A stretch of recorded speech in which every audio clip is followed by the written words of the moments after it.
A bargain sealed at dawn becomes the fracture that divides innocence from destiny. A young woman, forced into a union she never chose, is thrust into a world of cold halls, grieving children, and a man whose silence hides wounds deeper than rumor dares reveal. Whispers trail her steps of a transaction too cruel to name, of a purity exchanged for survival.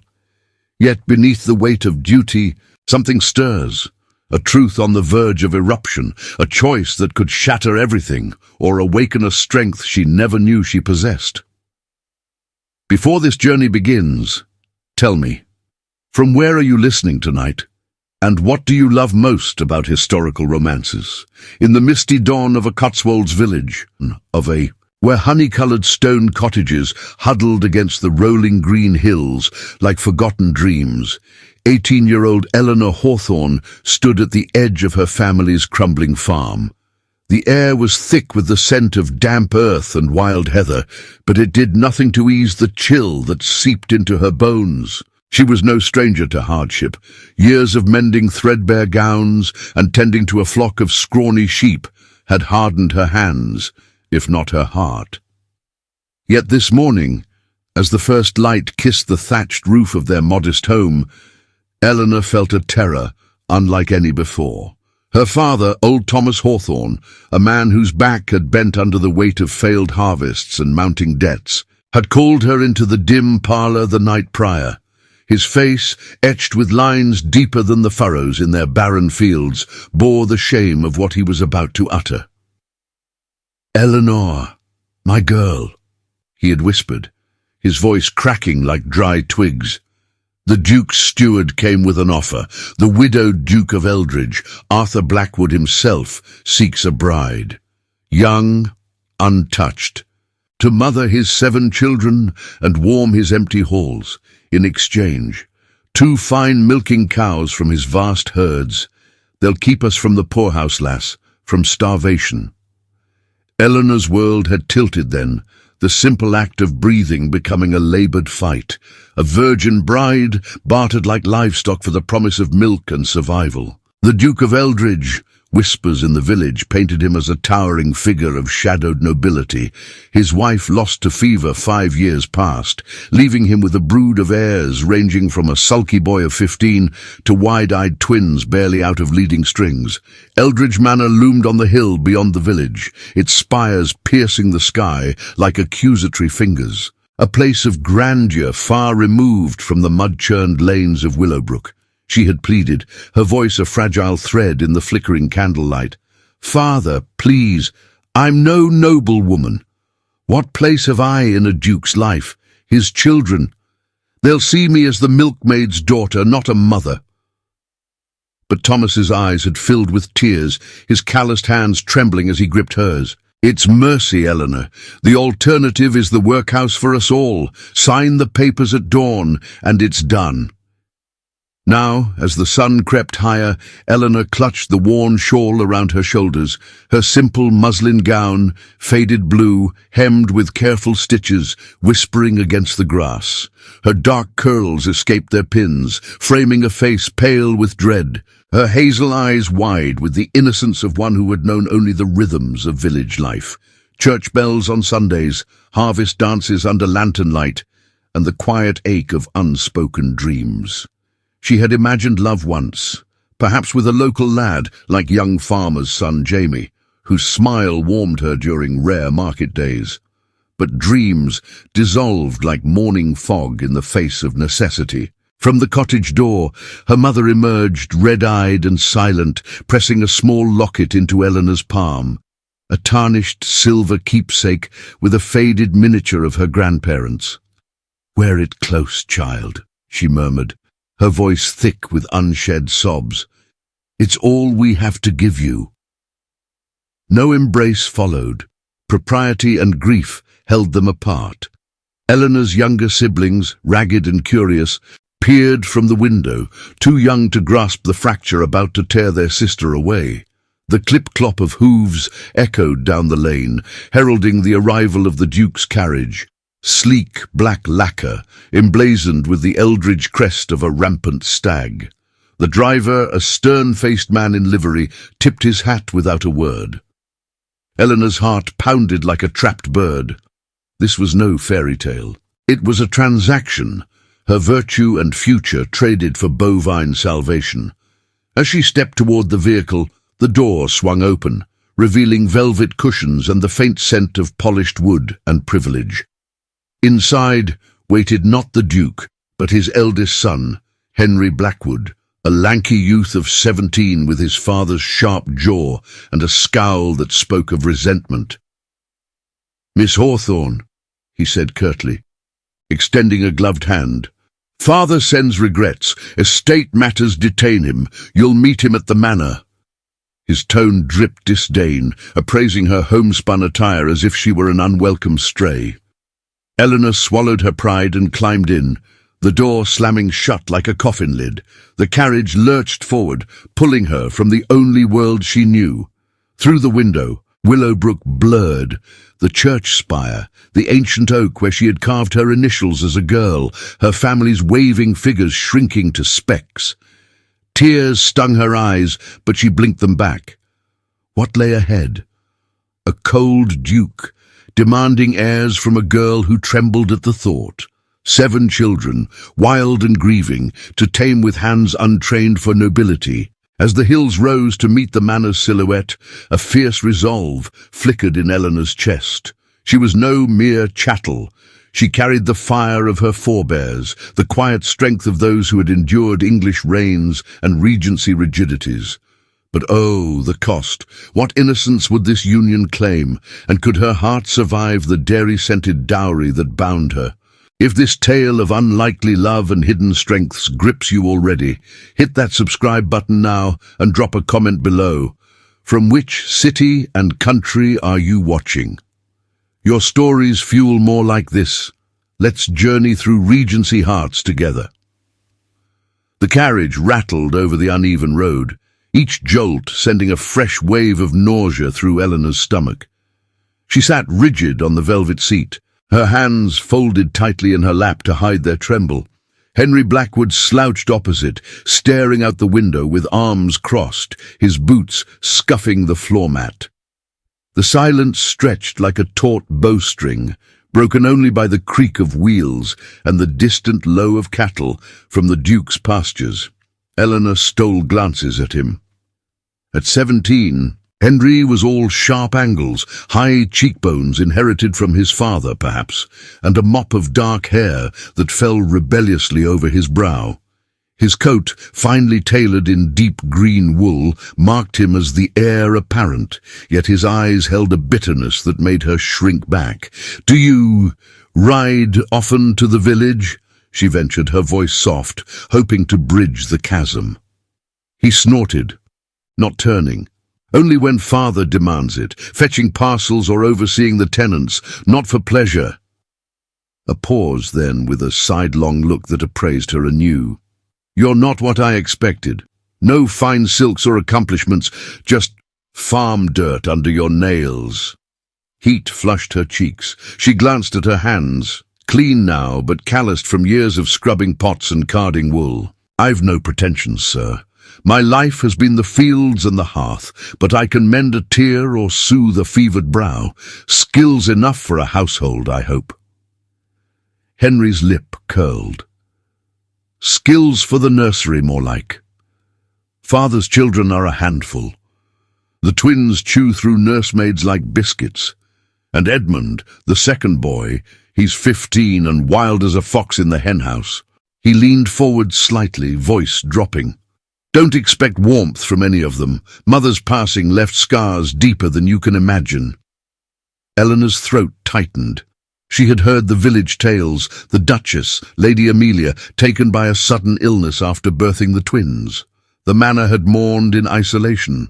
The Duke, retreating into ledgers and land disputes while the children roamed feral. "I grieve for your loss," she said quietly. "I'll do my best to be a mother to them. And a wife, if that's God's will." He barked a laugh, short and mirthless. "Wife? Father's not one for sentiment. This match is practicality. Your innocence for our needs, stability in the house, heirs to secure the line. The cows, a pittance to your father, but they'll fill his barn.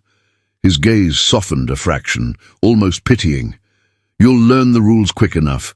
Curtsy to superiors, speak when spoken to. No wandering the grounds alone. And the children. Mind the governess, Miss Harrow, she's iron-fisted. The carriage crested the hill, and Eldridge Manor came into full view. A sprawling edifice of golden stone, its wings sprawling like protective arms around manicured gardens. Ivy clung to the walls, and tall chimneys puffed lazy smoke into the grey sky.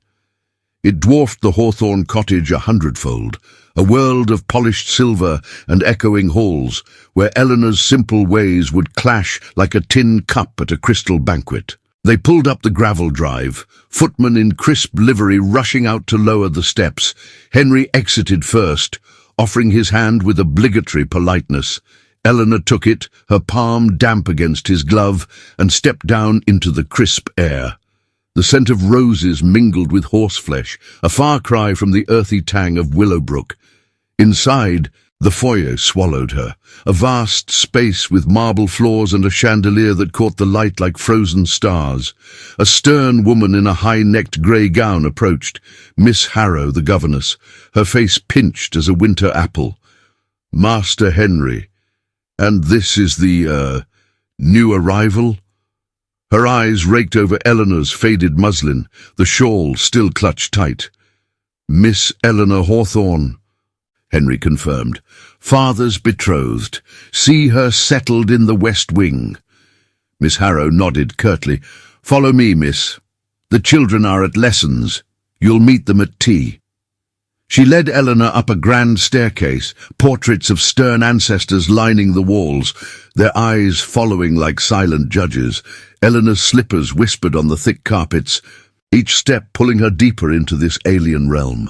Her chamber was modest by manor standards, but luxurious to her eyes.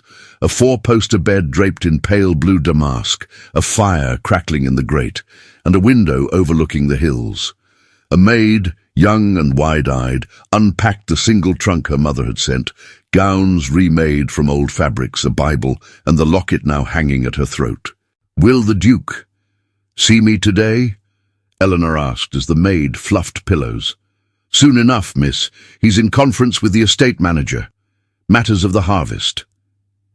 The girl curtsied and slipped out, leaving Eleanor alone. She sank onto the bed, heart racing. This was her new world, hierarchies etched in every glance, every bow. The Duke's absence felt like a shadow already. His 7 children a looming trial. She traced the locket's edge, whispering a prayer for strength. But as the clock struck noon, a soft knock came. Miss Harrow entered, bearing a tray of bread and cheese. Eat, miss. You'll need fortitude. And one more thing. The Duke insists on propriety from the start, no familiarities until the vows. Her tone held a warning, eyes flicking to the door. Eleanor nodded, but as the governess left, a faint sound drifted from the hall, childish laughter, then a sharp cry. She rose, peering out. Down the corridor 2 small figures darted, a boy and girl, no more than 4, their clothes muddied from some forbidden romp. They froze at her sight, eyes wide with curiosity and wariness. You're the new lady, the boy piped, clutching a wooden horse. Eleanor knelt, smiling gently. I am, and you must be. Before he could answer, a deeper voice boomed from the stairs. Augusta! Theodore! Back to the nursery this instant! It was the Duke himself, Arthur Blackwood, tall and broad-shouldered, his dark hair silvered at the temples, face weathered by command. He strode toward them, but his eyes locked on Eleanor. Surprise flickering before a mask of ducal reserve settled. The twins scampered away, leaving silence. Arthur halted, bowing slightly. Miss Hawthorne, welcome to Eldridge. We have much to discuss. His voice was deep, resonant, carrying the weight of unspoken expectations. Eleanor curtsied, pulse thundering, but in that moment, A whisper of rumour echoed from the servants' quarters below. Something about a disputed will, a cousin circling the estate like a hawk.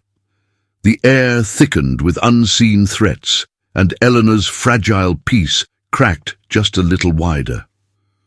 Arthur Blackwood's gaze held Eleanor's for a moment longer than propriety allowed. His eyes, a stormy grey that mirrored the Cotswold skies, searching her face with an intensity that made her breath catch. He was not the ogre of village whispers. At 42, the Duke carried the marks of command in his broad frame, tailored in a dark, superfine coat that accentuated his height. Yet lines of weariness etched his brow, and a faint scar traced his jaw, a remnant of some youthful folly or battlefield echo from the Napoleonic campaigns. "Follow me to the study, Miss Hawthorne," he said, his voice steady but laced with fatigue. He turned without waiting, his boots echoing on the polished oak floor as he led her down a corridor lined with leather-bound tomes and flickering sconces. Eleanor trailed, her heart hammering, the locket at her throat suddenly heavy as an anchor. The study was a sanctuary of masculine order, a massive desk piled with estate ledgers, maps of sprawling lands, and a decanter of brandy glinting in the afternoon light. Arthur gestured to a wing chair by the fire, then poured 2 glasses of sherry with deliberate care. "Sit. You must be weary from the journey." She perched on the edge, hands clasped to still their shake. "Thank you, Your Grace. I am unaccustomed to such grandeur." A ghost of a smile touched his lips as he handed her the glass. "Grand it is, but burdensome. Eldridge has stood for centuries, but lately it teeters." He settled into the opposite chair, leaning forward, elbows on knees. The fire crackled, casting shadows that danced like uneasy spirits. Eleanor sipped the sherry, tart and warming, gathering courage. "My father explained the arrangement, the cows for our farm's survival. I understand necessity, sir, but 7 children. A household of this scale. I fear I'm ill-equipped." Arthur's expression hardened, then softened with a sigh. "Ill-equipped? Perhaps. But you're young, vital, untainted by the ton's poisons. My Amelia." His voice trailed, eyes distant. "She was of noble blood, but the fever took her swiftly after the twins, left me with Henry, Edmund, the girls, Charlotte, 15, Beatrice, 12, the triplets at 8, and little Theodore and Augusta, 4. They need a mother's hand, not a governess's rod, and I need an heir, unclouded by scandal." The word scandal hung in the air. Eleanor's pulse quickened. "Scandal, Your Grace." He rose, pacing to the window where the hills rolled green and endless.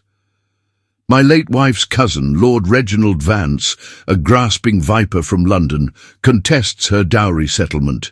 Claims I coerced the marriage for the lands. If he wins in court, half the estate crumbles. The farms, the tenants' livelihoods. Eldridge falls to ruin." He turned, face resolute.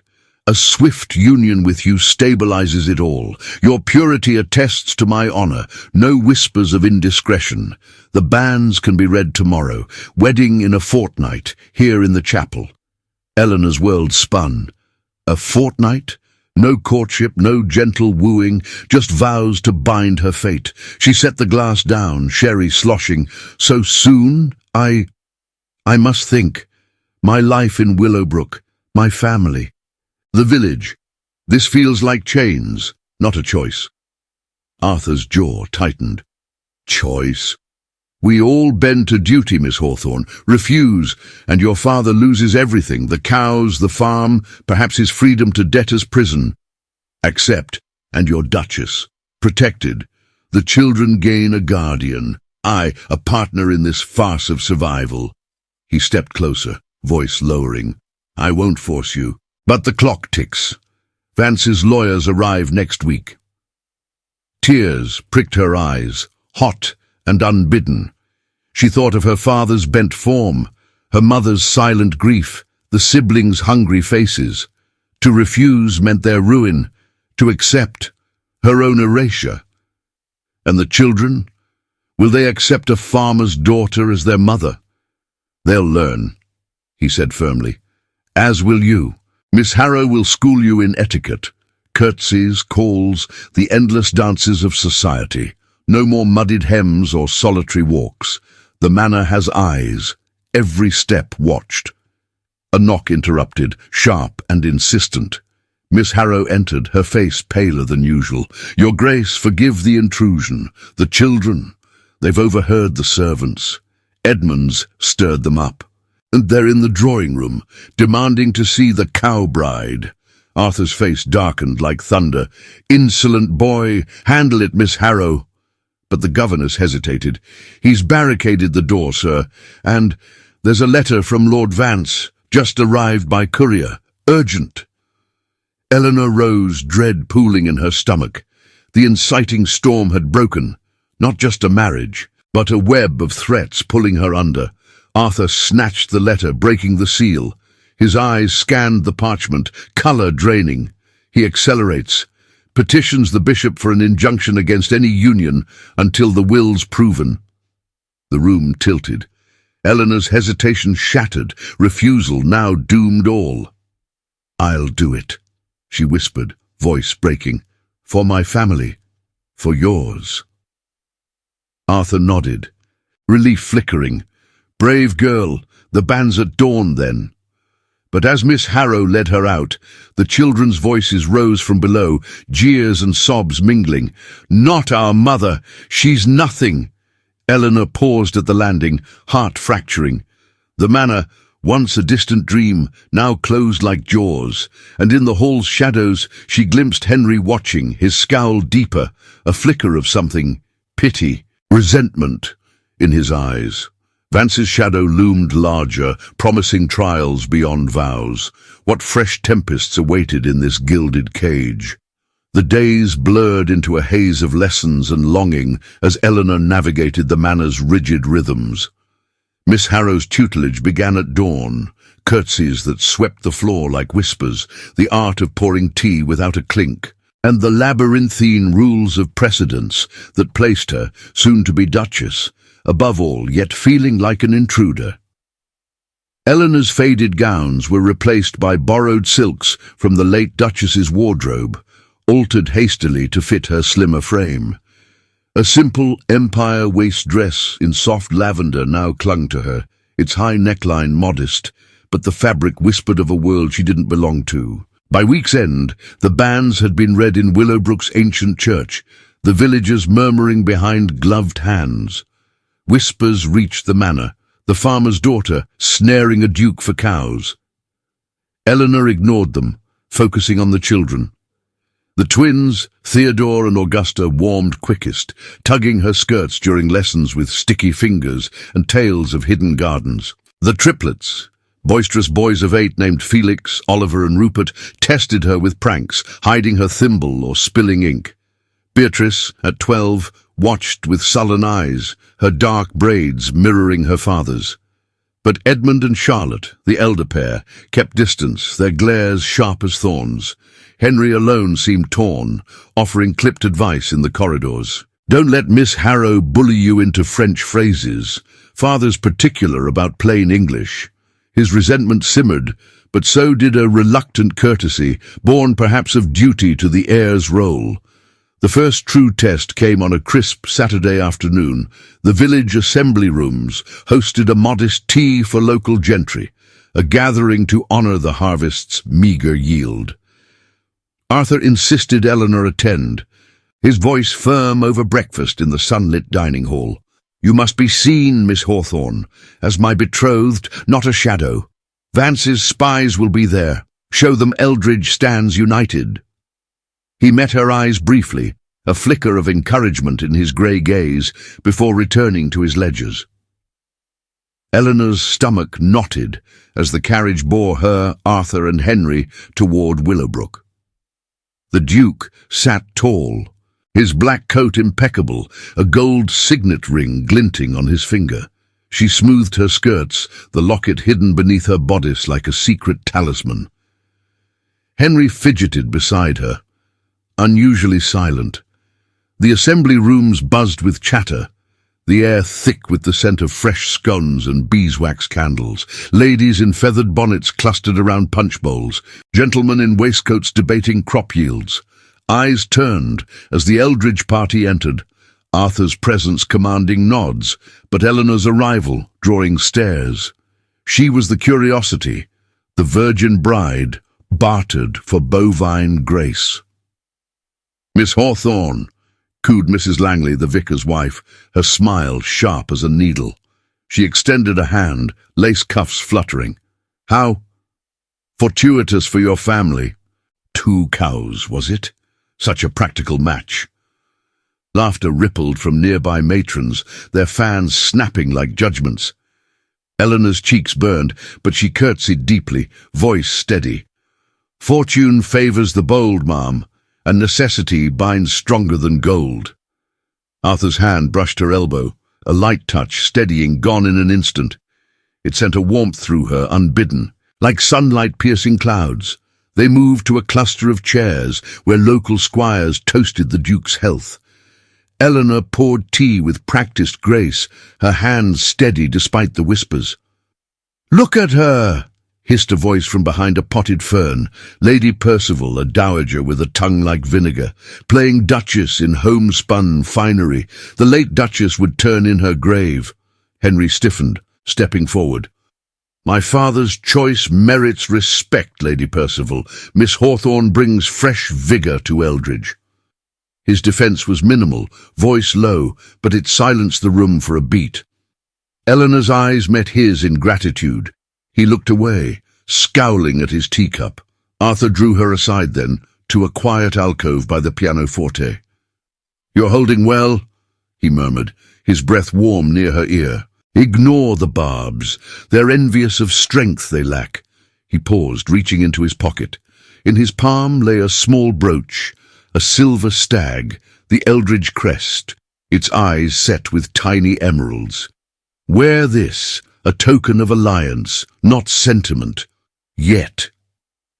Eleanor's fingers trembled as she pinned it to her bodice, the metal cool against her skin. It felt like a bridge, fragile but real. Their gazes locked, a shared silence, heavy with unspoken burdens. His hand lingered near hers, a brush of knuckles, before propriety pulled him back. The moment shattered as a courier slipped in, handing Arthur a sealed note. The Duke's face tightened as he read it, folding the paper swiftly. "Vance," he muttered. "He's sent word to the bishop already, stirring doubts about the bans." Before Eleanor could respond, the room hushed. Lady Percival rose, glass raised in mock toast. "To the Duke of Eldridge and his pastoral bride, may the cows prove as fruitful as the union." Snickers erupted, heads turning. Eleanor's heart plummeted, humiliation stinging like salt in a wound.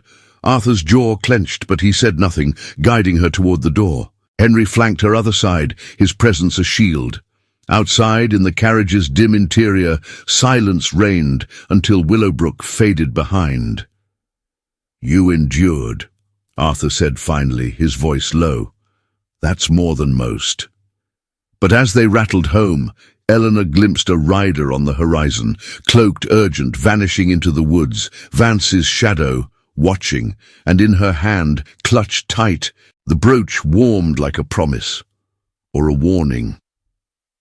That evening, as the manor settled into twilight, a village gossip sheet arrived by post. Crude ink on cheap paper circulated among the servants. "Duke's dairy dowry, virgin for bovines," it sneered, detailing the barter with caricatured jabs at Eleanor's origins. Whispers would spread by dawn, poisoning the well of her new life. How much deeper would the venom sink before the vows? Rain lashed the windows of Eldridge Manor like a vengeful spirit, turning the Cotswolds hills into a blurred watercolor of grey and green. It had started as a drizzle during supper, but by nightfall, the storm howled through the chimneys, rattling doors and snuffing candles with gusts that seeped under thresholds. Eleanor huddled in the drawing room, a forgotten volume of poetry open on her lap, Byron's verses, borrowed from the Duke's library, their words blurring under the flicker of a single oil lamp. The gossip sheet from the village burned in her mind, its crude jests echoing the snickers at the tea. She had excused herself early, feigning a headache, but sleep evaded her. The brooch pinned to her nightgown felt like a brand now, marking her as the outsider.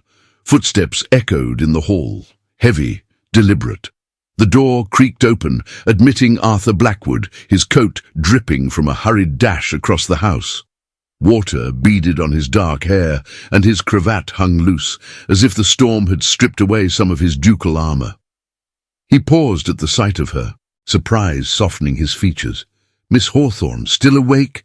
The wind's fierce tonight. I thought the children secure, but the twins slipped their nurse again." Eleanor set the book aside, rising to curtsy, though the room's chill made her shiver. "Your Grace, I couldn't rest.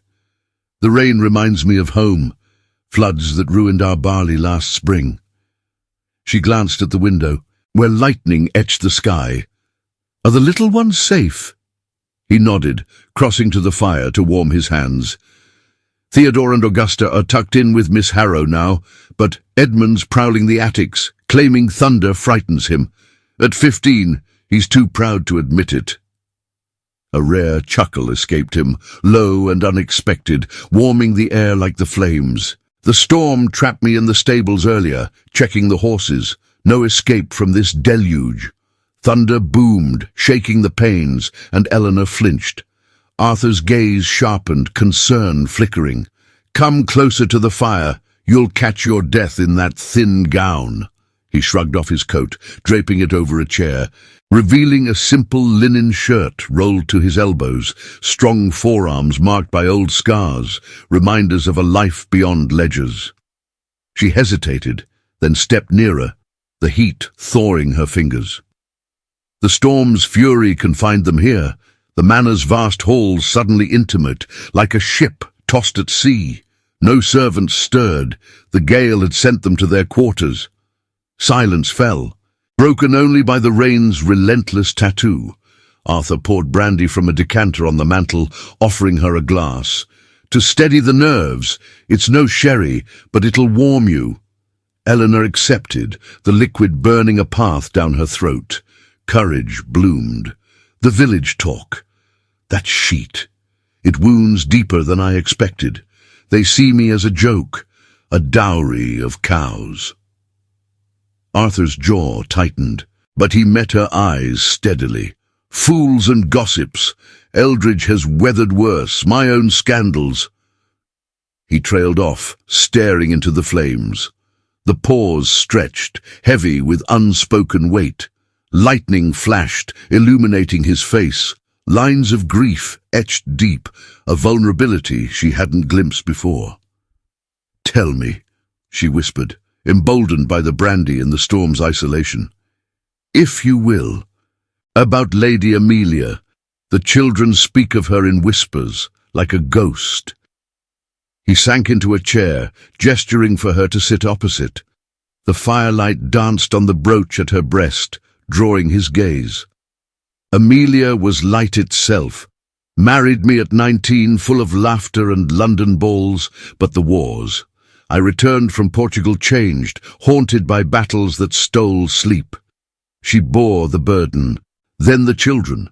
The fever came after the twins, swift, merciless. I was away, negotiating rents. Guilt festers still. I failed her, failed them all." His voice cracked, raw. "Duty bound me then as now, heirs for the title, stability for the estate, but love, it withered in my neglect." Eleanor's heart ached, seeing not the Duke, but a man scarred by loss. She leaned forward, her hand brushing the arm of his chair, a tentative gesture born of empathy. "You carry it alone. No wonder the children rebel. But you're not stone, Your Grace. I've seen kindness in you, with the twins, in your defense at tea." Arthur's eyes met hers, stormy grey softening. He covered her hand with his, calloused palm warm against her skin.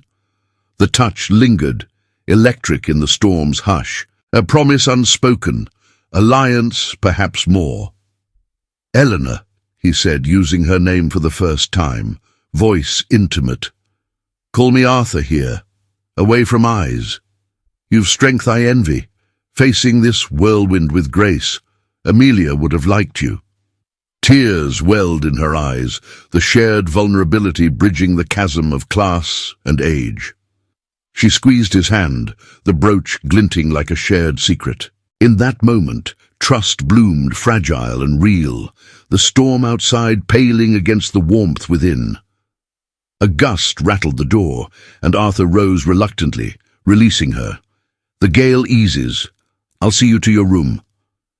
He lit a candle, escorting her through dim corridors, their footsteps sinking like a quiet vow.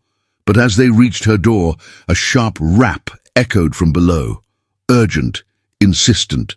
Arthur frowned, descending to the foyer. Eleanor followed, pulse quickening. A sodden messenger stood there, cloak streaming water, bearing a sealed letter. "From Lord Vance, Your Grace, by special courier. He demands an audience at first light, claims evidence that voids the bans entirely." Arthur broke the seal, his face paling as he read. "He accuses me of forgery in the marriage settlements. If true, the wedding halts. Eldridge hangs by a thread." He crumpled the parchment, eyes meeting Eleanor's with grim resolve. The storm passes, but the real tempest brews. Eleanor's fragile hope shattered, Vance's shadow eclipsing their nascent bond. What poison would dawn bring to their fragile trust? Dawn broke over Eldridge Manor like a reluctant witness, the storm's remnants dripping from the eaves in mournful patters. Eleanor rose early, her eyes shadowed from a night fractured by worries. The Duke's words echoed in her mind. Forgery in the marriage settlements, a claim that could unravel everything. She dressed in a simple morning gown of sprigged muslin, its high waist cinched with a ribbon, and pinned the brooch to her bodice like a talisman against the gathering dark. The manor stirred slowly, maids whispering in the kitchens, the distant clatter of breakfast trays. But tension coiled in the air, thick as the mist clinging to the hills. Arthur had not sought her out at first light. Instead, a note arrived with her tea, scrawled in his bold hand. "Meet me in the study at 8. Matters press." Eleanor's stomach twisted as she descended the grand staircase, the portraits of Blackwood ancestors seeming to lean forward in judgment. In the foyer, Henry lurked, his face drawn, fiddling with a riding crop. "Father's in a rage," he muttered, falling into step beside her. "Vance's courier brought more than a letter, documents, they say. Proof of some swindle from mother's dowry." She halted, heart pounding. "Swindle? But the Duke, Arthur, he's honourable." Henry's laugh was bitter, eyes flicking away. "Honour? In these halls it's a luxury. Vance's kin, blood or not, he'll bleed us dry." He strode off toward the stables, leaving her alone with the echo of his boots. The study door stood ajar, and Eleanor knocked softly before entering. Arthur paced before the hearth, his coat discarded, shirt sleeves rolled up like a man ready for battle. Papers littered the desk, yellowed parchments, seals broken, ink faded but damning. He looked up, his grey eyes stormy. "Eleanor, sit. This changes nothing." And everything. She perched on the edge of the chair, hands clasped. "The forgery accusation. Can it be true?" He slammed a fist on the desk, the sound sharp as a whip crack. "Lies! Amelia's will was ironclad, witnessed by the bishop himself. But Vance twists it, claims I altered dates to claim her lands prematurely after her death. If the courts believe him, the bans halt, the wedding dissolves, and you—" His voice softened, pained. "You return to Willowbrook, the bargain broken. Your father keeps no cows, faces ruin." Eleanor's breath caught. Return? After the glimpses of warmth, the hand clasp in the storm? And Eldridge? The children? Crumbles, He raked a hand through his hair, silver threads catching the light. Tenants evicted, heirs scattered. I've sent for my solicitor from Bath, but Vance moves fast. He's arriving today with allies from the county to discuss before the magistrate. A knock interrupted, urgent. Miss Harrow entered, her face ashen, clutching a salver with a single letter. Your Grace, from Lord Vance, delivered by hand at the gate. Arthur snatched it, breaking the wax, a snarling fox, Vance's crest. His eyes scanned the lines, color draining from his face. Blackmail, he growled, crumpling the paper.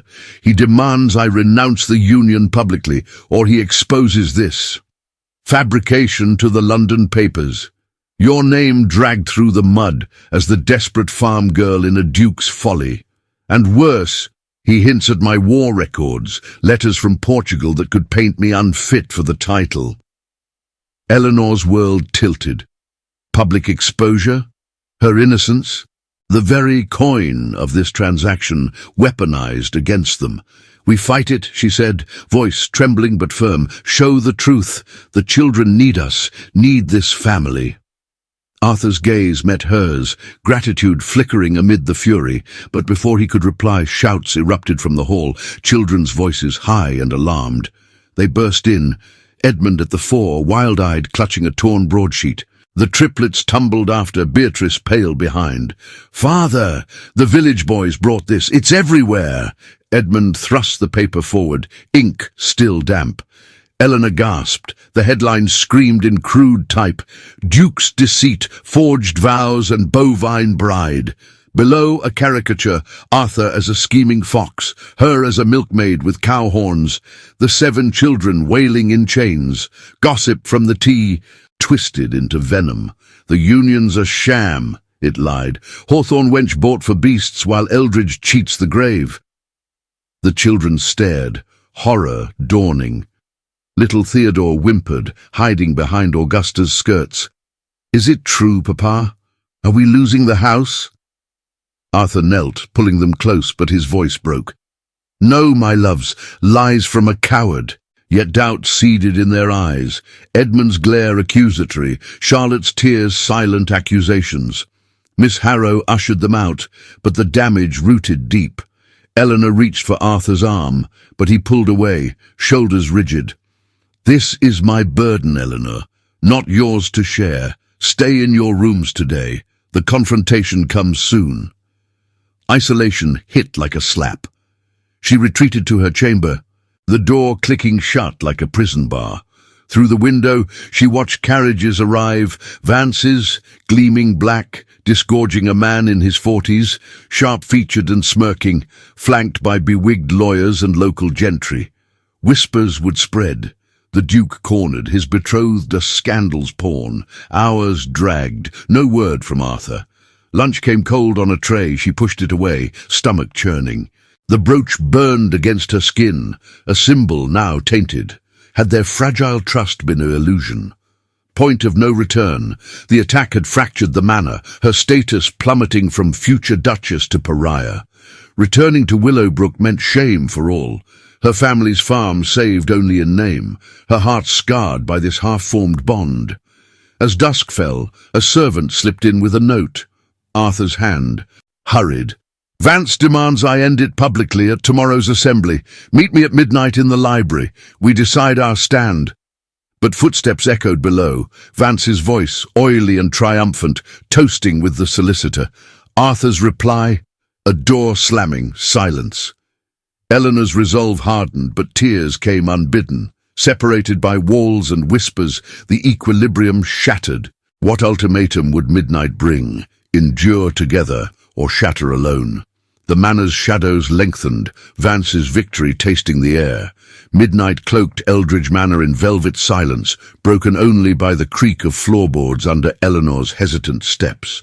The library door stood ajar, a sliver of candlelight spilling into the hall like a secret invitation. She had waited in her chamber, the note clutched in her fist until the clock chimed 12. Now, heart-thudding, she slipped inside. Bookshelves towered like ancient guardians, their spines gilded in the flickering glow. Arthur stood by the fireplace, back rigid, a decanter half empty on the mantel. Shadows carved deep lines on his face, making him look older, wearier than the storm-scarred man she had glimpsed nights before. "Eleanor," he said without turning, voice rough as gravel, "you came." He poured a measure of brandy, offering it with a nod. His shirt sleeves were rumpled, cravat discarded, exposing the vulnerable hollow of his throat.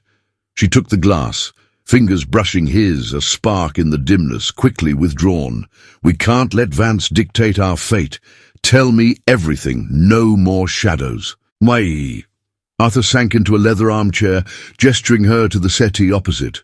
The fire popped, sending embers dancing. He drew a locked box from the desk, key turning with a click that echoed like fate sealing. Inside lay parchments, a faded portrait, and a slim diary bound in cracked leather, Amelia's from the elegant script on the cover. "Vance isn't just a cousin hungry for land," he began, voice low. "He's a manipulator, twisting truths since Amelia's death. This—" He slid the portrait forward, a miniature of a young woman radiant in pearls, beside a stern Reginald Vance, his smile too sharp. "They were betrothed once, before she chose me. He never forgave it, claims the dowry was his, by right that I forged the settlements to steal it after her fever." Eleanor's breath caught. She traced the painted faces, Amelia's eyes so like Charlotte's, warm, trusting. But the diary, proof? He opened it, pages whispering like confessions, entries from 5 years past, Amelia's hand, detailing Vance's visits, his veiled threats over tea. He pressured her for investments in his failing ventures, speculation in India trade that soured. When she refused, he accused me of undue influence. After her death, he buried it all, waiting to strike when the estate weakened. Arthur's finger stabbed a passage. Vance's signature on a loan document, hidden in the ledgers below. "See? He forged his own notes, then blamed me. My solicitor confirmed it yesterday, testimony from a London clerk who overheard Vance boasting in a club." Indignation surged in Eleanor's chest, hot and fierce. Vance, not the grieving relative, but a schemer preying on widowhood and war-worn grief, the man who would shatter families for gold. "He's the villain here," she whispered, voice hardening. "Not you, not us. The children deserve better than his poison." Arthur's gaze lifted, surprise softening the storm in his eyes. For the first time, no ducal mask, just raw gratitude, reframing the distance she had mistaken for coldness. It was duty's weight, guilt's chain, not indifference. He leaned forward, hand covering hers fully now, warm and steady. "You've seen through it? Most wouldn't. Amelia tried to warn me, but I was blind, buried in ledgers and loss." The touch lingered, trust weaving tighter than passion's fleeting heat. Eleanor's pulse quickened, hope blooming like dawn over the hills, a peak of shared resolve. She squeezed his hand. "Then we expose him, publicly. I won't hide in these walls while he slanders us." He nodded, a faint smile breaking through. "The assembly tomorrow, county gentry, the magistrate. Vance plans his triumph there, parading evidence. But with this," he tapped the diary, "we turn the tide." Yet as hope crested, danger shadowed it. A floorboard creaked outside, subtle, but Arthur tensed, releasing her hand. He rose, snuffing the candle with a quick pinch. "Servants' gossip travels. If Vance learns we've proof, he'll strike harder, perhaps bribe witnesses, or worse, target the children with rumors to sway the court." Eleanor's resolve sharpened, valley of peril deepening the urgency. She stood, brooch glinting in the dying firelight. "Let him try. I'll write to the vicar tonight, a letter affirming the bans, vouching for your honor from my own eyes. As your betrothed, my word carries weight in Willowbrook. The villagers know my family's truth. They'll rally." Arthur's eyes widened, admiration flickering. "Bold, but dangerous. The ton devours such initiatives from a woman of your station." Not anymore, she countered, chin lifting. I'm no longer just the cow bride. I'm Eleanor Blackwood-to-be. She penned the letter swiftly at the desk, quill scratching fierce and true, detailing Vance's greed, invoking Amelia's memory, calling for community support. Sealing it with wax, she handed it to him. Post it at dawn. Let the assembly see our unity. He folded it carefully, tucking it into his waistcoat. Their eyes met again, the air charged with rekindled alliance, trust solidifying, pulling them closer without a word. But as she turned to leave, a shadow shifted beyond the window, a cloaked figure on horseback vanishing into the misty woods. Vance's spy? The threat loomed larger, his response inevitable. Eleanor slipped back to her room, heart racing with purpose. Dawn would bring her letters ripple, altering perceptions from scandal to stand. Yet Vance's retaliation brewed, whispers of deeper plots, perhaps even against the manor's heart. The assembly beckoned, a public stage where truths would clash. Would her agency save them or ignite the final blaze? The assembly hall in Willowbrook thrummed with anticipation, its vaulted ceiling echoing the murmur of gathered gentry like a hive disturbed. Chandeliers cast golden pools over polished floors, where ladies in empire gowns of silk and lace swirled fans against the warmth of packed bodies. Squires in embroidered waistcoats clustered near punch tables, their voices a low rumble of speculation. It was the county's autumn gathering, meant for harvest toasts and neighbourly barbs, but tonight shadows of scandal hung heavier than the scent of beeswax and spiced negus. Eleanor entered on Arthur's arm, her heart a wild drumbeat beneath a gown of deep emerald taffeta, borrowed from Amelia's trunks, its modest neckline edged in delicate lace that spoke of quiet elegance. The brooch gleamed at her breast, a silver stag defiant against the whispers that rippled outward. Arthur stood tall beside her, his black superfine coat tailored sharp, grey eyes scanning the room like a general surveying battle lines.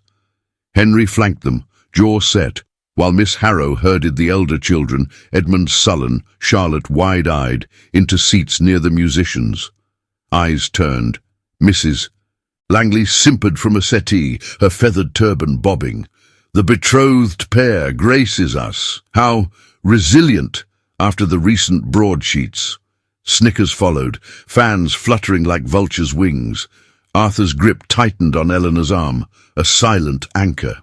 We endure, he said evenly, guiding her to the raised dais where the magistrate, a portly man named Sir Elias Thorne, presided over proceedings. Local notables filled the benches, farmers with ink-stained ledgers, widows clutching reticules, all drawn by the promise of drama. And there, at the forefront, lounged Lord Reginald Vance, 40-ish, fox-sly in a claret velvet coat, his thin lips curled in premature triumph. Flanking him, two lawyers in sombre grey, briefcases fat with evidence, and a cluster of bought allies, their nods oily. Sir Elias rapped his gavel, the sound cracking like thunder. Order! This assembly addresses the dispute over Eldridge estates. Lord Vance petitions to halt the banns betwixt Duke Blackwood and Miss Hawthorne, citing forgery in the late Duchess's settlements. Present your case, my lord. Vance rose, smooth as oil on water, unfolding a sheaf of parchments with theatrical flourish. Esteemed company, the Duke's union reeks of desperation. Behold. He held high a document, yellowed and damning, seals glinting false. Altered dates, coerced signatures. Blackwood forged this to seize Amelia's dowry lands, post her untimely end. I, her grieving kin, demand justice. The wedding dissolves, the estate reverts, lest scandal taint us all. Gasps rippled. Lady Percival tittered, her eyes on Eleanor like daggers, and the bride, a farmer's chit bartered for cows, purity for profit, fit for the poorhouse, not peerage. The room buzzed, heads turning to Arthur. Edmund shifted, fists clenched, Charlotte's face paled. Eleanor's pulse roared, indignation boiling. Vance, the true forger, twisting grief for greed. She met Arthur's gaze, a nod passing between them. Now. Arthur stepped forward, voice resonant, cutting the din. Lies, Sir Elias. Vance preys on widowhood's fog. He signalled Henry, who bore the locked box from the carriage, placing it on the dais with a thud. The heir's eyes held steady, loyalty forged in midnight truths. Arthur unlocked it, drawing Amelia's diary, its leather cracked. Pages whispering secrets, my late wife's words, witnessed by clerks and kin. Read the entry of 18th June, 5 years past. Sir Elias adjusted his spectacles, scanning the script. The hall hushed. Vance sought investments in his ruined trades, the magistrate read aloud, voice booming. He raged when refused, vowing to claim what's mine by force. His own hand forged loan notes, pinning blame on Arthur's honour. Murmurs swelled. Vance blanched, his smirk fracturing. Not enough! Vance snarled, thrusting forward his lawyers. One, a weasel-faced man, produced a witness, a trembling clerk from Bath, bought with coin. The Duke altered the will himself, sirs. I saw the ink fresh. Eleanor's moment came. She rose, voice clear, carrying to the rafters. Agency her sword. Lies again. That clerk, Vance's puppet, but hear truth from Willowbrook's heart. She unfolded her letter, the vicar's endorsement scrawled bold. I, Eleanor Hawthorne, affirm the Duke's integrity. My family's bargain was mercy, not deceit. Vance's greed poisoned Amelia's peace. Her diary proves it. Demand his ledgers. Uncover his forgeries. The assembly stirred. Villagers nodding, farmers who knew her father's toil, matrons who valued her quiet strength. Sir Elias beckoned the vicar forward, a stout man with a Bible under arm. The letter rings true, and this diary, authentic. He turned to Vance's witness. You, sir, swear on oath? The clerk faltered, sweat beading. Under the magistrate's glare, he crumbled. Vance paid me to lie. The Duke's papers were clean. Chaos erupted, shouts, fans snapping. Vance lunged for the box, but Henry blocked him, iron in his stance. Thief! A squire bellowed. Lady Percival's face twisted in shock. Arthur faced Vance, voice thunder. Your schemes end. The courts will seize your notes, exile you from these shores. Eldridge stands. Vance staggered, allies melting away like mist. This. Outrage. But Sir Elias's gavel fell final. Petition denied. Bans proceed. Lord Vance faced charges for perjury. Euphoria crashed through the hall. Cheers for Arthur. Applause for Eleanor. Edmund grinned fierce. Charlotte rushed to hug her. The community reframed her. No cow bride, but Duchess in waiting, her moral stand etching respect. Vance slunk out, humiliated, his cloak trailing defeat.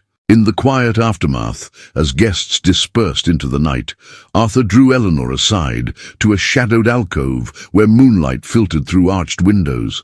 His hand found hers, thumb tracing her knuckles, a tacit vow, intimate in its restraint. You saved us, he murmured, eyes warm with unspoken depths. Not duty now. Us. She smiled, heart full, the brooch binding them like fate. But as they stepped into the cool air, a distant rider vanished on the ridge, Vance fleeing, perhaps plotting one last strike. The storm silenced, yet embers glowed. What legacy would their union forge in the dawn?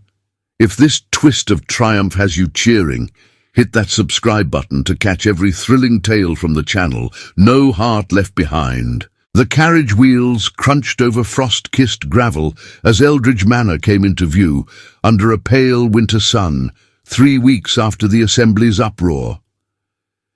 Eleanor sat beside Arthur, her hand resting lightly on his arm, the emerald gown traded for a simpler woolen one in soft grey, practical for the chill, yet edged with lace that hinted at her rising station. The brooch still pinned her bodice, its emeralds catching the light like captured hope. Inside, the children chattered, Theodore and Augusta giggling over a shared apple, the triplets wrestling good-naturedly, while Edmund and Charlotte exchanged rare smiles with Henry, who drove the horses with newfound steadiness. The scandal's embers had cooled, Vance's defeat rippled through the county like a cleansing wind. Sir Elias Thorne's ruling had come swift the day after the assembly. In the magistrate's oak-panelled chambers, Vance's forgeries laid bare, his own loan notes exposed as the deceit, Amelia's diary, the unyielding blade.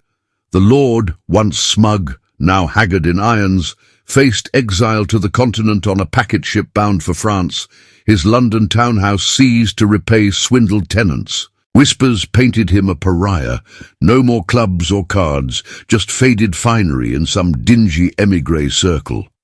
"Justice serves," Arthur had murmured to Eleanor that night, his voice steady as they watched the verdict from the back row. No triumph in his eyes, only quiet resolve, the transformation evident in his softened shoulders, the way he now sought her counsel over solitary ledgers. Back at the manor, threads unravelled and rewove. The vicar arrived at dawn 2 days hence, Bible in hand, to read the final banns in the chapel's shadowed nave. No grand tun affair. Arthur insisted on intimacy, free of past poisons. Eleanor walked the aisle alone, her family from Willowbrook filling the pews, Thomas Hawthorne beaming through tears, his barn now stocked not just with the promised cows, but a gift of seed from Eldridge's stores. Arthur waited at the altar, no ducal pomp, just a simple gold band in his palm, newly forged, unshadowed by Amelia's memory. "By choice," he whispered, as the vicar bound them, his grey eyes locking on hers. "Equals in this life." She slipped the ring on, cool metal warming to her skin, sealing not duty, but alliance born of storms weathered side by side. Their kiss, brief, chaste, tasted of salt and promise, the children's cheers echoing off stone walls. Henry clapped Arthur's back, Edmund nodding respect to Eleanor for the first time. Miss Harrow, repositioned as companion rather than warden, smiled faintly from the corner. Her iron rule softened into guidance, rewarded with a cottage on the grounds for her loyalty. The new equilibrium settled like fresh snow. Eldridge bloomed under their joined hands. Arthur's voice, once clipped with command, now carried compassion in estate meetings, tenants' rents eased, a communal granary built from Vance's forfeited funds. Eleanor, Duchess in truth, found her own transformation in leadership's quiet fire. No longer the trembling girl from the farm, she organized a village school in the manor's east wing. Slate boards for the triplets' ages, lessons in letters and law for Willowbrook's children. Her hazel eyes, once wide with fear, now sparkled with purpose as she read to the little ones, her voice weaving tales of resilience. "Strength isn't in titles," she'd say, echoing Arthur's growth, "but in the hands that build." Coadjuvants found their places. The vicar, neutral till the letters call, became a steadfast ally, preaching unity from his pulpit. Mrs. Langley and Lady Percival, once barbs in silk, sent olive branches, invitations to teas where Eleanor's grace silenced old jests. Henry, ere no longer burdened by resentment, took to the fields with Edmund, their bond mending like hedgerows after flood. Even the servants whispered approval. The dairy thrived, cows calving strong, a nod to the bargain's ironic bounty. One crisp afternoon, months into their union, Eleanor stood on the manor's terrace, Arthur at her side. The Cotswolds stretched golden below, hills rolling to Willowbrook's spires. In her arms, a babe, their first. A girl with Arthur's dark curls and her mother's hazel gaze, gurgled softly, wrapped in a shawl of finest lamb's wool. The other children gathered round, Beatrice braiding flowers into Augusta's hair, the boys chasing a hoop across the lawn. Laughter rang clear, untainted. "You've given us more than heirs," Arthur said, his arm encircling her waist, voice low with wonder. "A legacy of light." He kissed her temple, lingering. the horizon promising endless seasons, fields green, hearths warm, scandals dust. Yet as the sun dipped, a courier rode up the drive, bearing a sealed missive from Bath. Arthur broke it, eyes narrowing. Vance writes from exile, begs mercy, claims reform, a trap or true contrition. Eleanor leaned in, reading over his shoulder, her hand on his. Whatever shadows lingered, they'd face them together, united, unbreakable. The manor glowed in twilight, a beacon against the gathering dusk, their story etched in stone and soil, enduring. Years had woven their gentle tapestry over Eldridge Manor, turning the raw edges of scandal into the soft folds of memory. It was now 8 years since that fateful assembly in Willowbrook, where truths had clashed like swords in the dim hall, and Eleanor's voice had risen clear and unyielding. The Cotswolds hills, ever faithful, rolled green and gold under a summer sky, their curves softened by time's patient hand. The manor stood prouder now, its golden stone walls embraced by climbing roses that bloomed in defiant abundance, a testament to the hands that had tended them. Eldona Blackwood, Duchess of Eldridge, walked the gravel paths of the estate garden, her empire gown of pale muslin whispering against the dew-kissed grass.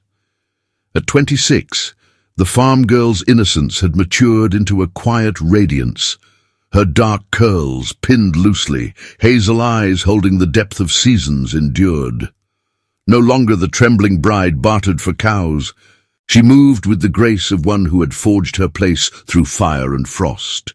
Beside her strode Arthur, his broad frame less burdened by the years, silver threading his dark hair like frost on evergreens. The scar on his jaw caught the light, a faded echo of wars long past, but his grey eyes sparkled with a warmth that had once been locked away. Their children trailed in a lively procession. The babe from those early months, now a spirited girl of 7 named Amelia after the lost Duchess, skipped ahead with a basket of wildflowers, her laughter ringing like chapel bells.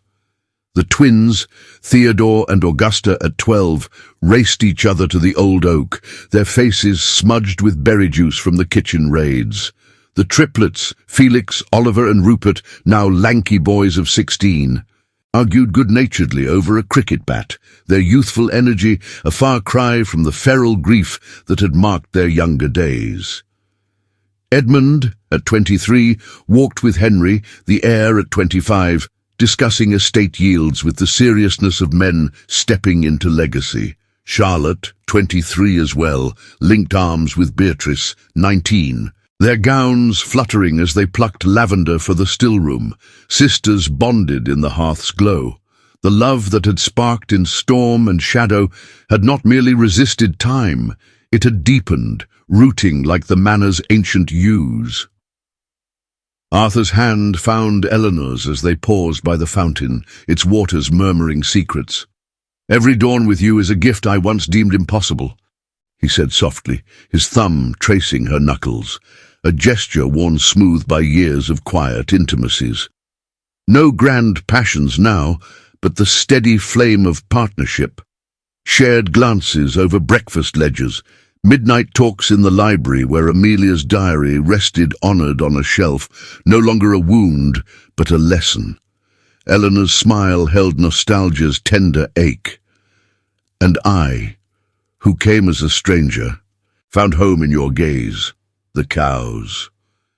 They carved strong that first year, Father said. A silly dowry, but it bound us. She leaned into him, the brooch still pinned to her bodice, its emeralds dulled by wear, yet precious.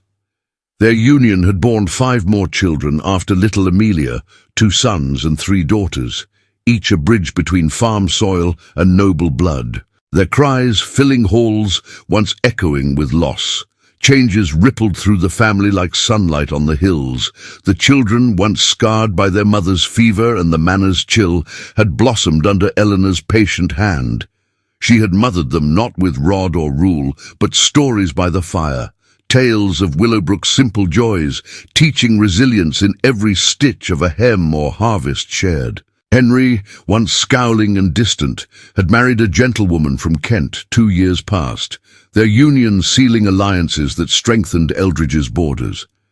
Edmund pursued law in London, his sharp mind a bulwark against future Vances, while Charlotte and Beatrice managed the household with Eleanor's flair, turning the East Wing School into a thriving academy for village lads and lasses. Miss Harrow, retired to her cottage with a pension and garden of her own, visited often, her iron facade cracked into fond reminiscences. The vicar, long an ally, preached at family christenings, his sermons weaving themes of mercy and mending. Even the once hostile gentry had shifted. Mrs. Langley hosted annual teas where Eleanor was toasted as the Duchess who tamed tempests. And Lady Percival's barbs had dulled to grudging respect, but not all paid prices without consequence. Vance's shadow lingered in exile's bitter ink. Letters from Paris, sporadic and pleading, met with Arthur's firm silence. He had squandered his final coin on failed schemes abroad, dying penniless in a garret 3 years prior, his name a cautionary whisper in county clubs. He chose greed over kin, Arthur would say. No malice left, only the peace of justice served. Eleanor's family in Willowbrook thrived too. Thomas Hawthorne, straighter-backed with prosperity's ease, visited with tales of bountiful fields, his debts a faded memory. Her mother, greying but content, doted on the grandchildren, the locket passed to little Amelia as heirloom. As the sun climbed higher, the family gathered on the terrace for luncheon. Platters of cold meats, fresh bread from the estate bakery, and pies bursting with summer berries. Laughter wove through the air, the children's voices a symphony of joy unshadowed. Arthur raised a glass of cider, his voice carrying over the table. To us, to the bonds that storms could not break. Eyes met around the circle, a collective warmth swelling. Eleanor watched them, her heart full to brimming, nostalgia tugging like a gentle tide. 8 years had transformed terror into triumph, isolation into embrace. The manor, once a gilded cage, now pulsed with life, a legacy not of titles alone, but of love's quiet victory. As Theodore tossed a ball to his sister, and Arthur's hand squeezed hers under the table, she knew this was the horizon they had glimpsed, that fateful dawn. Enduring, eternal, etched in the rolling green forever. As the sun dipped below the Cotswolds' horizon, painting the sky in strokes of amber and rose, Eleanor lingered on the terrace, the laughter of her family fading into the evening's gentle hush. 8 years had transformed the manor from a place of shadowed trials into a haven of enduring light, where every stone seemed to whisper of resilience won through unyielding hearts. Arthur joined her there, his presence a steady warmth against the cooling air, their fingers intertwining as naturally as the ivy that now graced the walls. The brooch, worn smooth by time, rested between them like a silent vow, its emeralds catching the last rays, a reminder that what began in desperation had bloomed into something profound. In those quiet moments, Eleanor often reflected on the lessons etched into her soul, lessons that had carried her from the muddy lanes of Willowbrook to this elevated perch. First, she had learned that true strength blooms not from noble birth or gilded titles, but from the quiet courage to stand against the storm, even when the winds howl fiercest. Her bargain, once a chain of necessity, had taught her that vulnerability shared, in a storm-lashed drawing room, in the raw confessions of a midnight library, forges bonds unbreakable by scandal or scheme. Arthur, too, had grown, his ducal reserve yielding to a compassion that healed old wounds, proving that duty, when laced with empathy, becomes a legacy rather than a burden. The villainy of Vance had illuminated another truth. Greed's shadow devours its own, but justice, pursued with clarity and unity, scatters it like mist before dawn. His exile and downfall served as a cautionary echo, a reminder that integrity outlasts intrigue and that protecting one's heart demands vigilance wrapped in grace. For the children, now young adults stepping into their own paths, the tale instilled the value of family as fortress. Love not as fleeting passion, but as the daily choice to uplift, to mend, to endure together.